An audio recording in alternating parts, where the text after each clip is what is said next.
बडेकरांनी 200 कोटी रुपये टेंडरवर आणि रांजेकरांनी 185.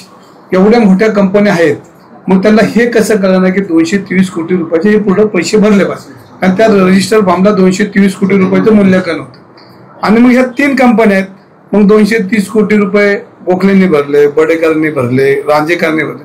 हे 2 वर्षापूर्वी हे संचालकाला कसं कळलं की 230 कोटी रुपयालाच ही प्रॉपर्टी जाणार.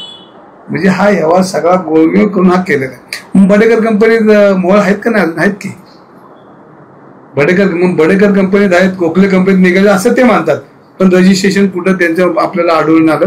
आणि ह्याच्यामध्ये हे एकत्र येऊन ही टेंडर प्रक्रिया केलेली. या टेंडर प्रक्रियेमध्ये धर्मदाय आयुक्तांना बी याच्यामध्ये दिशाभूल केलेली, रजिस्टरला दिशाभूल केलेली. याचा लेआउट महानगरपालिकेला तिथेही कागदपत्र अपूर्ण आहेत. आणि ह्याच्यामध्ये ही जैन समाजाची युवकांची जागा खाण्याचा जो प्रयत्न केला हे मुरलीधर मोहोळेचं पाप आहे.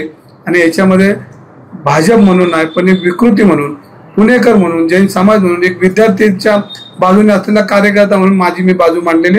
आपल्याला आठवत असेल कलमाडी साहेबांना ज्यावेळेला काँग्रेसने त्यांचे आरोप केले, काँग्रेसने नाही जनतेने आरोप केला, काँग्रेसने राजीनामा देऊन त्यांची चौकशी केली, तशीच नरेंद्र मोदींनी यांची चौकशी केली पाहिजे. आणि ह्याच्या तोच गोखले म्हणतोय हा 2700 कोटीचा प्रोजेक्ट आहे, म्हणजे हा ईडीकडे हा प्रोजेक्ट गेला पाहिजे, ईडीने चौकशी केली पाहिजे आणि ह्याच्यामध्ये असणारे दोषी यांच्यावर कारवाई केली.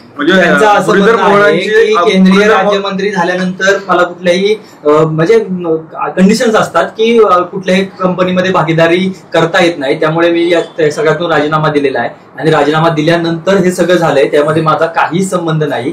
आणि जर का सगळे माझे मित्र असतात अशा सामाजिक कामामध्ये असताना, ते माझे मित्र असतील पण त्यांनी काही चुकीचं केलं असेल तर त्यात माझा काय संबंध, असं त्यांचं म्हणणं आहे. नाही ना, पण त्यांनी जी बाजू मांडली ना ह्यांची सगळ्यांची, तर ते असं ठोकून बोललं ना यांच्यावर कारवाई करा, ह्यांनी चुकीचं केलं असेल, ह्यांनी मित्र असल्या तर मित्राला पाठीशी घालायचं काम करता, म्हणजे याचा अर्थ त्यांच्यामध्ये ते आहे. त्यांनी कुठेही त्यांच्या प्रेसमध्ये किविल आणि त्यांची प्रेस होती, जर चुकीचं असेल आणि जर बडेकर गोखले चुकीचं वागत असेल तर त्यांना जेलला टाका, त्यांच्यावर कारवाई करू, हे शब्द अपेक्षित मला आणि तुम्हाला आणि पुणेकरांना होते. तर हे त्यांनी केलं असेल, त्यांनी नाही केलं असेल, हे केविल आणि प्रयत्न करू नये, त्यांनी ठाम भूमिका घेतली नाही, याचाच अर्थ ते ह्याच्यामध्ये इन्व्हॉल्व आहे. तुम्ही वैफल्यग्रस्त आहात म्हणून तुम्ही टीका करताय असा देखील त्यांनी आरोप केला. त्यांचं ते फक्त ह्याच्यावर बोला त्यांनी जैनवर, मला मेंटल काय ते म्हणतात त्यांना मी मान्यता आहे, मी माझा उपचार करून घेईन, फक्त जैन समाजाच्या जागेवर. काय आपल्याकडे बडेकर मध्ये तो आहे, आज बी आहे. त्यांचं म्हणणं आहे की नाही, आता मला राजकारणात आल्यानंतर मंत्री झाल्यानंतर मला हे कोणाला माहिती, तुम्हाला दाखवलं का कागद? त्यांनी कागद दाखवले, कागद दाखवला गोखलेंना आणि बडेकरांचा दाखवलं का? बडेकर कसा आला ह्याच्यात? बडेकर गोखले त्यांचे जे सगळं खोटं आहे, दिशाभूल करणारे, गोखलेला प्लॅन मिळणारे, प्लॅन झाला होता, मी नाव येऊ नये म्हणून ते नाव कमी केलं. बडेकर सारखा आणि ह्या टेंडर प्रक्रियेमध्ये चुकीचा, एक टेंडर जर 3 टेंडर आले असतील आणि 2 जर ते डिझॉल्व्ह झाले असतील तर परत त्याला मुदत मागवायला लागते, का नाही मागवली? बडेकर एवढी कमी रक्कम टाकतो म्हणजे यांचा हस्तगत आहे. गोखले मित्र आहे, मग बडेकर मित्र आहे, रांजेकर मित्र, मग आहे तरी कोण?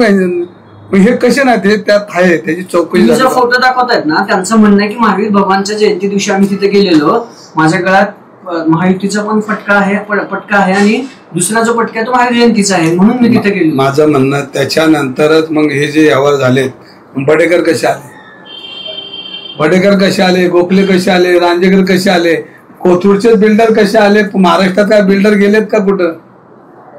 म्हणजे मी नेहमी म्हणतो, राजा ज्या वेळेला व्यापारी होतो त्यावेळेला जनता भिकारी होती, यांना मलबार हिलचे भाव माहिती आहेत, म्हणून या जनतेला लुटायचं काम हे करतात. तर ही विकृती बंद केली पाहिजे. मी भारतीय जनता पार्टीवर बोलत नाही.